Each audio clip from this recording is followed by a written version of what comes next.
Hi, I'm Katie Kahn. It is hot outside and I need some new summer dresses right now. So I'm not going to bother with my usual method of tracing the pattern onto pattern paper. I'm not even going to make a fit sample. I'm going to trace this pattern right onto my fabric. I know, crazy, right?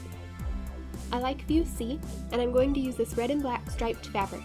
It's a polyester cotton blend, and it seems to have a lot of sizing, which is like starch and makes it stiff. So I machine washed and dried it to soften and pre-shrink it. I'm checking the finished measurements on the pattern to decide what size to cut this in because I only like 1 inch to 1.5 inches of ease. So I'm going to cut the bodice in a size 6 and the skirt in a size 10. I'm lining up the pattern on the bias and centering it in a black stripe. The front and back bodice have the grain line in the same place, so I want to cut every piece with the black stripe centered over the grain line on the pattern. This will ensure the stripes line up at the seams. I'm using carbon transfer paper and a tracing wheel to transfer the pattern markings to the fabric. I don't like to cut the pattern out because I want to be able to reuse it or pass it along to someone else in the future. There are 2 different types of tracing wheels. Well, actually there's more than that, but these are the 2 that I use. The one on the left is a needlepoint tracing wheel, which is used for transferring marks to paper. The one on the right is what I'm using to mark through the carbon paper onto the fabric. To make up for the difference in sizes, I'm blending the back of the size 6 at the arm's eye to a size 10 at the waist seam. On the front, I'm going to decrease the size of the dart to make up for the difference in sizes at the waist. It's a 1/4 inch grade per size, so I'm going to take a 1/4 inch off each side of the dart.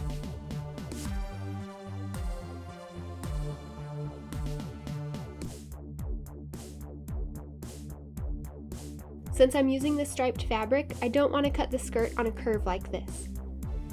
Instead, I'm going to cut a rectangle that's 33 inches long. I'm measuring and making a small cut at 33 inches, then I can rip the fabric. This doesn't work with all woven fabrics, and it doesn't work at all with knits. I'm using a measuring tape to walk the waist seam so I can get an accurate measurement to cut the rectangle down to. I'm cutting off the selvage, which is that outer edge of the fabric. It's not the same as the rest of the fabric. It has to be strong enough to support the fabric as it's woven in the mill, and then wound on bolts. Sometimes it's not even made of the same fiber content as the rest of the fabric, and it can shrink and distort. It's just a good idea to avoid using it in your garments.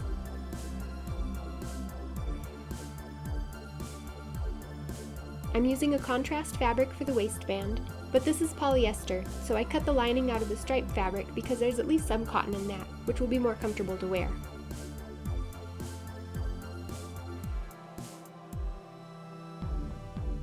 I want to add pockets in the side seams of the skirt, so I'm going to use a pattern from another project for the pocket bags. You could easily make your own pattern, just trace the side seam and waist of the skirt, put your hand on it, and trace generously around your hand.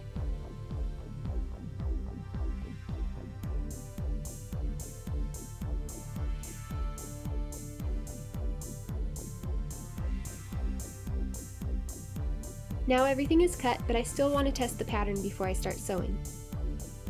So I'm pinning along the seams and darts, leaving the center front open. Then I can carefully try it on inside out and adjust the seams easily and quickly by repinning. The bust was too high on me, so I let out the shoulders to a 3/8 inch seam allowance. The bust points were still too high. They shouldn't hit right at your actual bust points, they should hit at least a 1/2 inch below, so I'm dropping the front bust dart points 1 inch. The back was a little too loose, so I'm doubling the width of the back darts and raising the dart points 1 inch to keep them smooth. With my adjustments marked, I can pin and sew all of the darts. This dress is self-lined, so I have 8 darts to sew.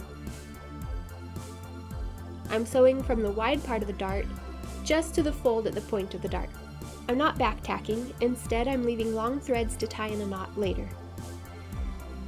On the front, I'm giving the dart a little bit of shape by curving out and then tapering it back to the point. See, it's just a little bitty amount of curve, so the darts don't look pointy.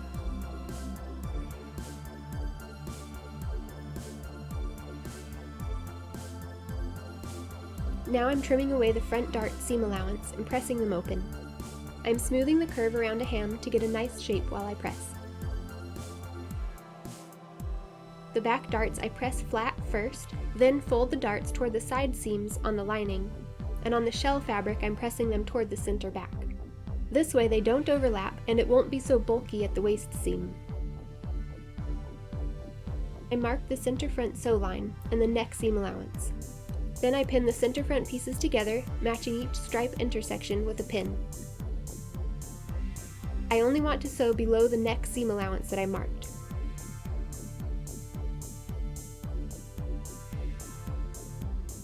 Then check that the stripes are still lined up after sewing.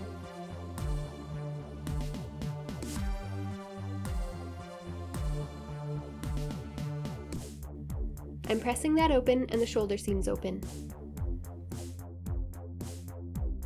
Now I need my piping. I'm using this matte satin from another project. It's already cut into 1.5 inch bias strips, and I'm going to use a zipper foot or piping foot to sew the cording into the fabric. You can get really nice cording from Wawak. The best kind they have is the Snow White micro cording. My favorite is the 3/16 inch. It takes curves beautifully and it doesn't get lumpy after it's sewn like some of the other cordings do. To sew the piping into the garment, I like to pull out the cording and cut off at least as much as the seam allowance is. Then I kind of fold it down so it tapers to nothing at the seam. Then sew it along the edge, being sure not to stretch it. At the shoulder seam, I'm cutting away the seam allowance so it's not so bulky. At the other end, I'm trimming the piping and cutting out the extra cording from the seam allowance. Then sewing it so it tapers away right at the edge of the seam.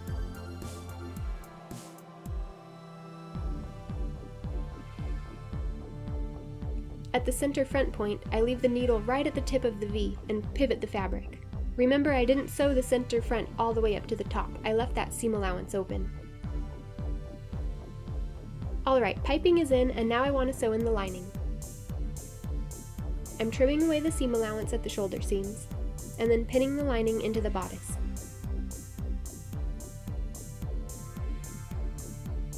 I'm sewing from the bodice side so I can follow the stitch line of the piping.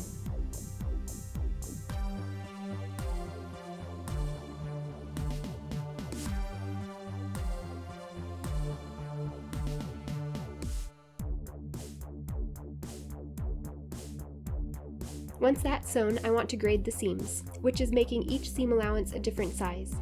So I'm cutting the lining seam allowance down to 1/4 inch, and I'm trimming 1/8 off of the piping seam allowance. I'm leaving the bodice seam allowance alone because I want that one to be the longest so it hides the others. Now I'm going to snip the seam allowances at the curves. Lots of snips. Okay, now it's safe to turn it right side out. There's not much of an opening to flip through, so I'm putting just a few fingers through. Oh hi. Then I can grab the back and pull it through the shoulder. Flatten it out and give it a good press. If it's bunching up anywhere, it probably needs more snips at the curve. I'm pinning the side seams matching each stripe.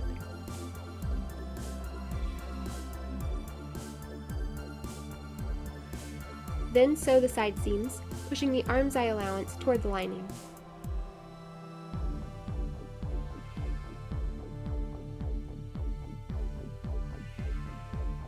Check to make sure the stripes didn't shift in sewing. At this point I tried it on, just holding the back closed, and could already tell the front arm's eye was cutting into my armpit and making the front of the dress bunch up. I used tailor's chalk to mark the problem area, and now I have to open the seams and restitch the piping along the new marked curve.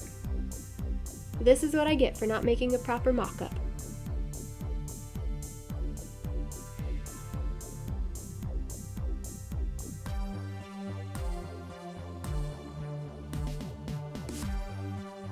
But it wasn't much of a detour, and now I'm back on track. I'm sewing the side seams of the waistband pieces now and pressing them open. Then I trim the seam allowances close to the stitch line where the bodice and skirt will join.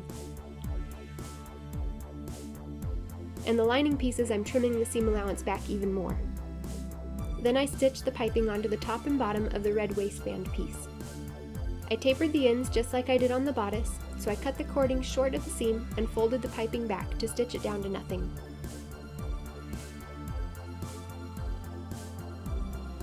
Now I want to put on this spiderweb trim. I think it will be a nightmare to try and get it through a machine, so I'm pinning it in place and sewing it by hand with lots of little stitches. I pinned it onto the bodice. I'm sewing from the waistband side so I can use that piping seam as a guide. I can also pin and sew in the lining waistband now too. Then press both seams into the waistband. This is a good place to stop today. In the next video, I'll show how to do the skirt and finishing.